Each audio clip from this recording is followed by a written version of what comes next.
For decades, the traditional method for smoking a pork butt has been low and slow over indirect heat. But what if cooking directly over charcoal could produce even better bark, more smoke flavor, and just as much tenderness as the indirect method? Today, I am going to be putting both methods to the test. We have the same cut of meat, same seasoning, the same wood, and the same finishing temperature. The only difference is how they are going to be cooked. By the end of this video, we will be able to compare the bark, the smoke flavor, the tenderness, the moisture, the cook time for each, and we will decide which method deserves a spot in your backyard. Here we go.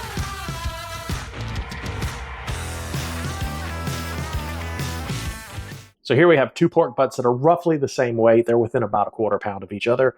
I'm going to go ahead and dry them off a little bit. Now these have a significant fat cap on them, so I'm going to take some of this down just a little bit. Not going to take it all off, but some of this is hard fat. I've got the hard fat removed from the exterior. We're going to flip these over, just look on the bottom side, see if we need to remove anything. Sometimes there's these glands in here. There does look like there's a pretty big gash here. So I'm just going to zip this off. Any little loose pieces of fat, anything that's kind of hanging on, it's just going to get too crispy, so you want to make sure to get rid of it. For our rub, we're going to use 2 parts 16 mesh black pepper, 1 part kosher salt, and 1/4 part granulated garlic powder.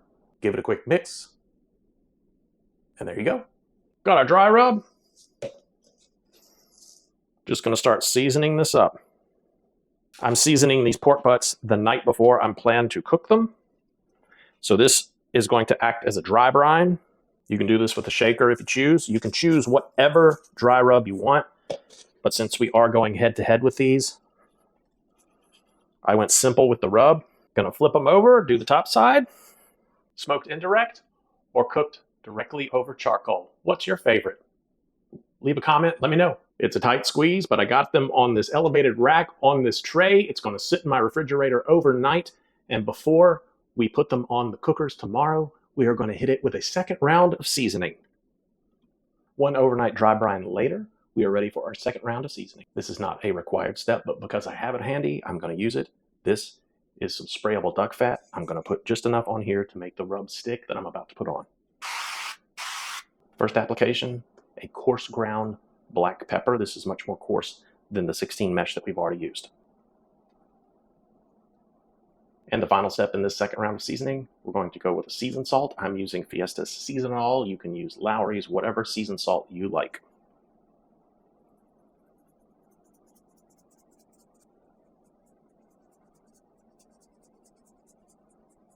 We're going to flip it over to the other side. We're going to leave it sitting here on the counter for about 20 to 30 minutes while we wait for our pits to come up to temp. Now you may be asking yourself, why a second round of seasoning? The 2 grinds of black pepper are just going to help to catch more smoke, and the seasoned salt is just going to bring a little extra umami flavor, kick things up a notch. And don't worry about over seasoning this. This is a giant cut of meat. It can take all this seasoning. So I'm running oak lump charcoal here in the Weber Smoky Mountain. There is no water pan. It is direct heat. We've got the coals about 2.5 feet away from the meat. Gonna put it on fat cap up for a while. Eventually I'm gonna come out here, flip it over. So this fat's gonna start rendering and dripping down on the coals. We're gonna maintain temps here at about 325 degrees and let it ride. And on the indirect cooker, we are running oak wood. We're gonna maintain temps about 250 degrees and let this thing ride. Off to the races. Cooker's been running for 2 hours. Let's go ahead and check this out. Got my heat-resistant gloves on. Let's go ahead and flip this over. Because this is direct heat, in a normal cook on the indirect, I wouldn't check meat for at least 4 hours. But because this is sitting directly over charcoal, if I let it go for 4 hours, this is going to get burned and crispy. So I'm going to go ahead and flip it over. I have to pay real close attention now because I have the fat right over the fire, and you have the ability to have a massive grease fire at this point. So I'm going to have to really watch things, make sure nothing gets out of whack. I'll be watching my temperatures. We're going to let this continue to ride. We are 4 hours in to this process. Let's check the indirect pork butt. Oh, that looks good.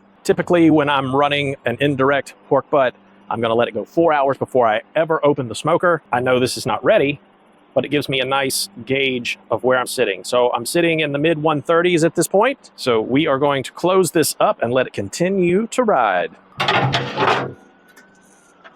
Since we're out here checking the indirect pork butt, let's give a look at the direct heat.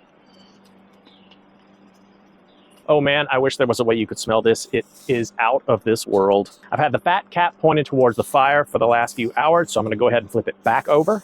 You can see all this rendered fat starting to pool up on top here. Yes, sir. Man, this is looking good. So what I intend to do with both of these pork butts is I'm going to let them continue cooking. When we get about 180, 185, I'm going to wrap them in tin foil. They will finish cooking. They're going to come up to about somewhere in the 200, 205 range. We just want it to be probe tender, meaning like a hot knife through butter. There's no resistance in the meat. We're going to take them in, let them rest for a bit, at least an hour. Then we're going to dig into them and see what we got. This pork butt has hit 180 degrees. We're going to go ahead and wrap it. I'm not putting anything in the foil. It smells amazing.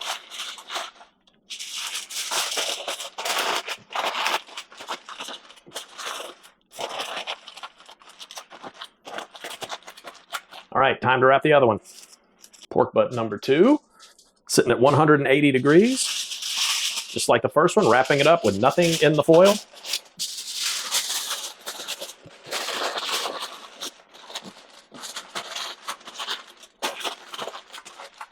The only liquid in this pack and the other pack is going to be the fat that renders out of both pork butts. That's all we're using. Keeping this as fair a fight as we can. Both pork butts are finished. Let's compare.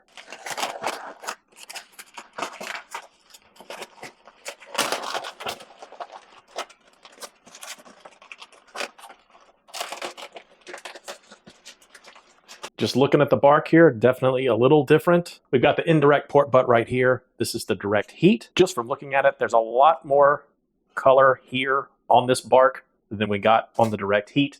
But I will tell you this is giving off an aroma of like a bacon smell. Really, really smells good. I will tell you the drippings that came out of each butt. The smoked butt obviously is a little bit darker because it was in the smoke. There definitely seems to be a little bit more rendered fat that came out of the smoked butt. I think I'll be saving these drippings for something down the road. Let's see how easy these bones come out.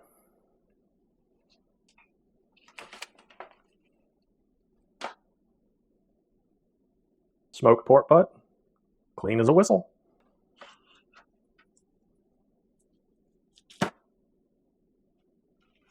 Pretty much the same for the direct heat pork butt. All right, let's shred these up and check for tenderness.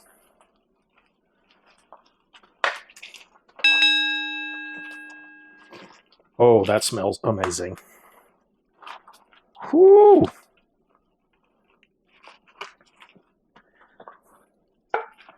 Wow. Still plenty of moisture in here. Woo! Fogging my glasses up. Let's see how tender the direct heat is.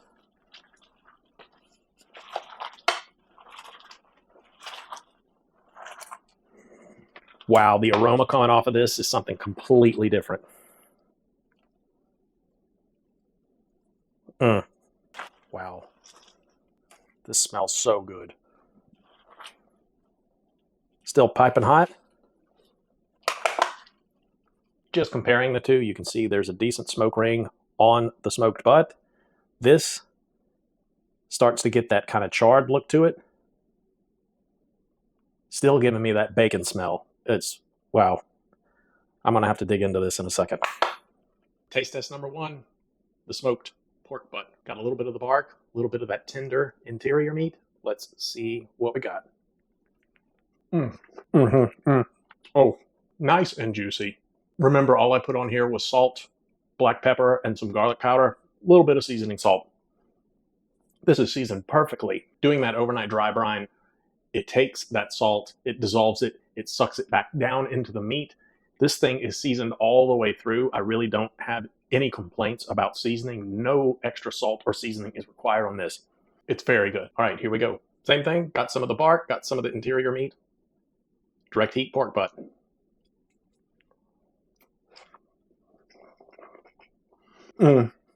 Okay. Again, I'll say absolutely no complaint about the seasoning. Perfectly seasoned. No extra seasoning is required. If I'm being completely honest, this is ever so slightly drier than the indirect pork butt. But man, it tastes great. Something about that charcoal on the meat just gives it a different kind of complexity. It is really, really good. All right, we have Mrs. Wooden Fire Barbecue, who has requested not to be on camera. This is pork butt number 1. It's good. Tenderness level, juiciness level. It's juicy. It's tender. It's not particularly spicy at all. It's only seasoned with salt and pepper. It's good. You're going to hate that I say this, but I would want to put some barbecue sauce on it, put some more flavor in it, just because, again, just with salt and pepper. I'm not mad at anybody that wants to put barbecue sauce on a pulled pork sandwich. But if you want a well-done steak with A1 sauce on it, we're going to have to talk. All right, pork butt number 2. This one's way more flavorful. Yeah, way more flavorful. It definitely tastes the salt. I think there's more. Are both of them just salt and pepper? Salt, pepper, garlic on both of them. Number 2 by a mile. All right. Well, you chose the direct heat. It looks like it's unanimous. The direct heat pork butt is the winner in my household. As far as cook times go, direct heat pork butt start to finish, 7 hours and 45 minutes. The indirect pork butt, 9 hours and 20 minutes. Now again, I was cooking at a higher temperature for the direct heat, so that is definitely going to speed things up. But overall, I'll take 7 hours over 9 hours. So I'm not turning my nose up to either one of these, but on this day, it looks like the direct heat is the winner. So consider giving it a try. I hope you found this video helpful. If you did, consider giving me a like, a subscribe, or leaving me a comment. I would greatly appreciate it. Every time you do that, it helps to push me out to a few more people. So help me to continue and spread the word. And as always, get up, go out, cook some good food, be a little bit better tomorrow than you were today, and I will catch you next time.